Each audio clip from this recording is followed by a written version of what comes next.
Story 1. Be me. About 10 years old. Live in rural area. Neighbors are cow fields. It's about 10 o'clock at night. I'm getting ready for bed. As I'm getting ready, I notice that there's no bug noises outside. Think that's weird as I live in Louisiana and there's always bugs. Always. Decide to peek out the window. Look out the window, and there's a man staring right at me. Look into his eyes for what feels like hours, unable to scream or look away. This man wasn't a normal man, though. His face looked like it had been burned, and that it didn't heal right. It was just this kind of lumpy, stretched out mess. And he was smiling at me. Finally, whatever spell was over me was broken, and I screamed. Dad went outside looking for the guy, but found no trace. Only feet impressions on the grass. Story 2. I have a lot of experiences from when I was very young. I remember them all vividly. But here's one that's always creeped me out a lot. Be me, 4 or 5 years old. Laying in my bed watching TV on a small box TV. Look out the window and see 5 children playing jump rope in my front yard right next to my window. They're all black and white like they were straight out of the Andy Griffith Show, dressed in 50s and 60s children's attire. One of the boys closest to my window notices me looking at them. Everyone stops and stares at me. They all scowl and don't break eye contact. Me being a social butterfly, I hop out of bed and try to go play with them. Get to the front yard. Look around and no one's there. Go back inside and cry because I wanted to play jump rope with the sitcom 1950s ghost children. Story 3. I'll have to paint a picture of the location to give you a sense of what made this so creepy. West Texas. Houses stand about a mile from each other. My house has a long driveway that meets the main highway. I stand next to this highway every morning waiting for the bus to take me to school. This story takes place when I'm already home, though. 5th grade. Never really have friends over due to distance. But today's different. I'm playing with some action figures in my room. Alone. Knock at the front door. Mom goes to answer. After a moment, she pokes her head into my room. There's some kids from school to see you. I'm too excited to realize just how unusual this really is. Race to the front door. See these kids I've never met. I will never forget how they looked. It was a boy and a girl. Today I would recognize their clothing as something like a boarding school outfit or something like that, but it was really old-timey and kind of coarse brown material, old-fashioned haircuts. The works. They look like they came out of a military school or something. First thing I ask him is, do I know them from school? No response. And then I ask their names. No response again. Finally I ask, who are you? Nothing. Not a word, and they don't even move. They just keep staring at me. I honestly don't think I even remember them blinking. I should be scared by this, but I'm just too damn excited to have any company. I tell them, wait right there and I'll get my toys. Run to my room. Pick up my action figures. Run back out the door. The kids are gone. Vanished. And again, this is West Texas, so it's nothing but a bunch of flat land. I run around back thinking maybe they went to the back of the house. Again, virtually flat, no trees, and I can basically see for miles. Not a soul. I run back around and look down the driveway that ends at the highway. Nobody there. I even run down the highway and look down both sides of the road, but nothing. Sit on the porch confused for a long while. I wait maybe 20 minutes, maybe longer. Kids never show back up. Eventually go back inside. Mom's been cleaning and cooking. Tell her what happened. She's busy, so she shrugs it off. Years later, bring it back up to her. Do you remember that one day when those kids showed up and then just kind of disappeared?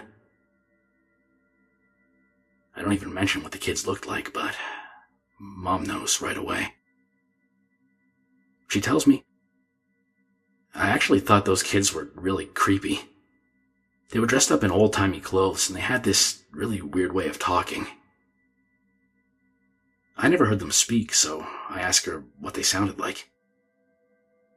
Like English robots or something. I still don't have an explanation. There's nowhere those kids could have been hiding, and even if it was a prank, they would have had to find those old get-ups and walk who knows how long just to get to my house. Story 4. Be preschool age, circa 2000 to 2001. Parents send me on an extended vacation to visit my grandparents in Ohio. It's a cool farmhouse in the hills, Amish settlement nearby. Closest real civilization was like a combo gas station Pizza Hut country bar several miles up the road. Lots of fond memories, even though that place is definitely haunted, and I had a lot of nightmares there. Being driven up to the house by Grandpa. Passing a house with a guy standing in his front yard. He flags down Grandpa and points to his driveway. Looked to be in his 50s. Creepy looking, like really thin and spindly torso and legs with bulky arms and a gaunt face. Grandpa turns back to me and says to stay low because he eats children. Grandpa gets out of the car and locks the doors. Follows this guy over to his garage. They talk outside for less than 2 minutes. Grandpa hurries back to the car. Burns rubber out of the driveway, and we almost slipped the opposite side of the road and down the hill. A couple days to maybe a week later.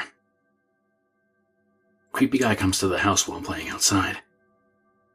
Drives an old 1950s, 1960s Ford that was spewing black exhaust. Truck had a bunch of black bags and junk in the back.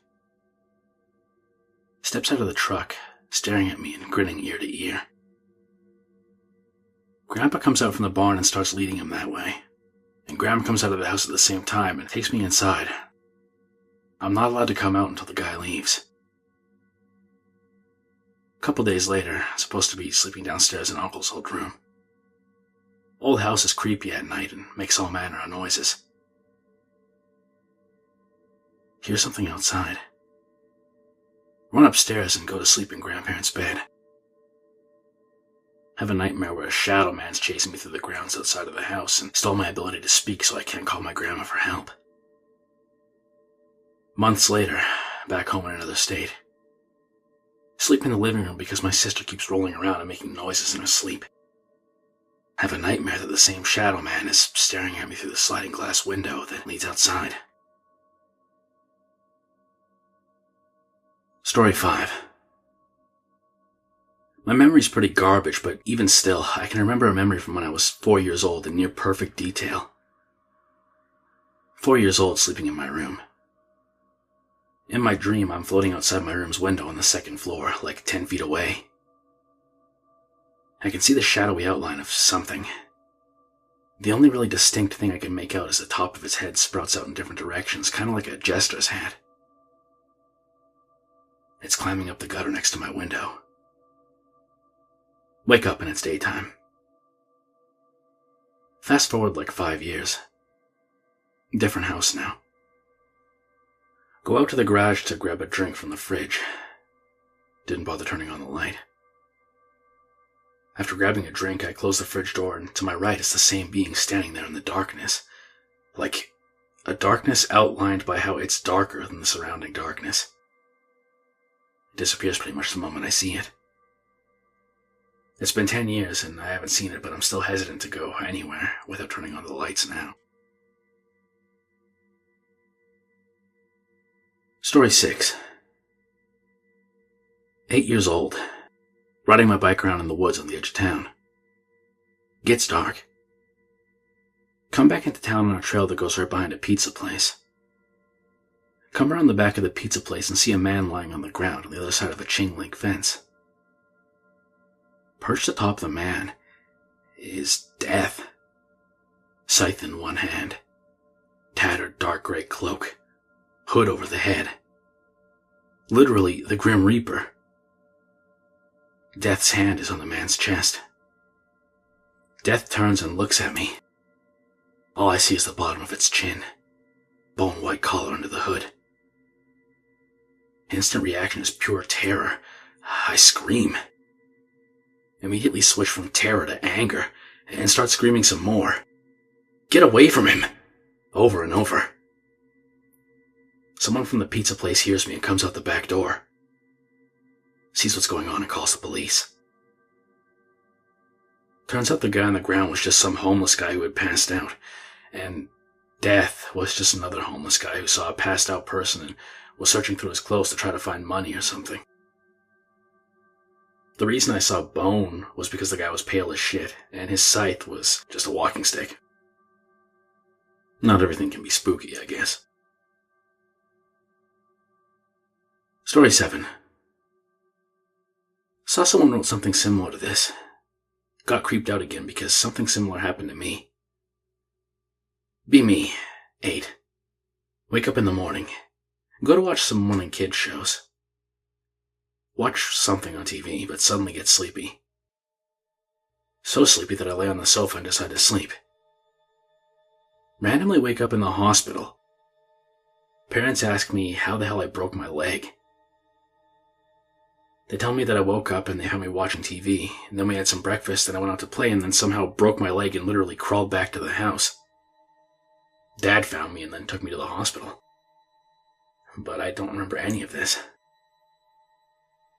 Still after years my right leg hurts before rain, or sometimes I don't even feel it at all. My walking also changed. My right leg leans to the left when I walk and I have a limp now. Story 8. This one isn't mine, but my dad's. Be about 16 years old. Bored as hell. Decide to rent a canoe and sail down a large creek with a friend. Reach a spot that seems untouched by civilization. Dense forest with no trails or anything. Suddenly, spot something off to the right. A large shed-like thingy made of bricks. About the size of a small house, but only has one room. Decide to investigate. The inside of the structure is empty, except for the floor, which is littered with thousands upon thousands of bottle caps. Literal heaps of them, but no bottles anywhere. Takes a look around the vicinity. No path leading up to the structure. It's literally just there in the middle of nowhere, serving no purpose. Slightly unnerved, but keep investigating. Friend is still inside of the structure. Dad suddenly spots something. On one of the trees there's a paw. But it's not nailed to the tree. It's stuck to the trunk by its claws. The rest of the animal is nowhere to be seen. Nope out of there with the speed of 1,000 winds. Never go back. Story 9. I have a few ghost stories from my childhood that I'll type out since I like the idea of this thread. My stepdad lost his mom to a heart attack that happened as she sat on a certain chair when he was just 12 years old. For some unknown reason, he kept this chair for at least 25 years and proudly told me one day that this is indeed the chair where his mom died. I was like 6 or 7, He was just a really bizarre guy. I was afraid of that chair ever since and had a dozen dreams where it got up like a person and smothered me with its chair legs. In the same house, my mom once saw a white shape coming through the corridor and into the room with the chair. When it sat on the chair, the white apparition just exploded into a white cloud, as she put it. Though a part of me is certain that my mom just made this story up, since she knew that I was horrified by that stupid chair, they only got rid of it after they had to move to a city apartment. And since the chair was this huge armchair, there wasn't a place to put it in. It was almost a sofa. And this next one is such a bizarre tale that nobody ever believes it, which is really frustrating because there are at least 10 witnesses to it. So, when I was a kid, there was this old man in our commie block who had long curly black hair and this greasy ponytail, a clean shave, tap dancing shoes in black and white color with a white shoe belt thingies, tight pants, and a leather jacket that he wore all the time, as well as a single white glove and a handmade wide-brim hat, since hats like that weren't made in USSR and post-USSR countries. If this description doesn't immediately ring any bells, he was dressing up like an Eastern European bargain bin version of Michael Jackson, but he was around 50 when Michael was like 30-something and we kids were all 8 to 10. That guy lived completely alone, and he only walked around in that one costume. Despite knowing us for years, he'd walk up to us as we were playing at least once per week and ask, "Do you like Michael Jackson's music? Do you want to know how he dances? I studied dancing from Michael Jackson. Do you want to dance like him?" Despite everyone knowing what his intentions were and saying no, he continued going like a, "In my apartment, I have all of Michael Jackson's records and his autograph in a frame. You want to come see? I can teach you to dance like he does."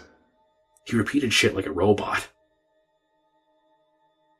Since we were long taught by our parents to say no to his every question and say we didn't like Michael Jackson and all that shit, he was never able to lure any of us into his apartment.